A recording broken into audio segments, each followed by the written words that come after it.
Hello and welcome to the channel The BI Nerd. In this 1-minute Power BI video, we will learn the DAX date and time function of time value. We will create a new column next to this column and convert the date and time data to time value. Click on the new column icon and type the DAX formula for time value. I will name my column as DAX time value and write the formula equal to time value and select the table date and time from drop-down.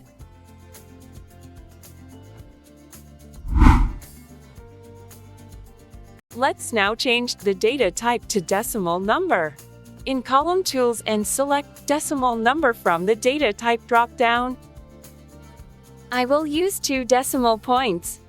We have now converted the date and time column to time value number.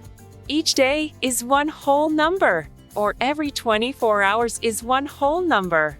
For example, 12 hours of a day with 0.5.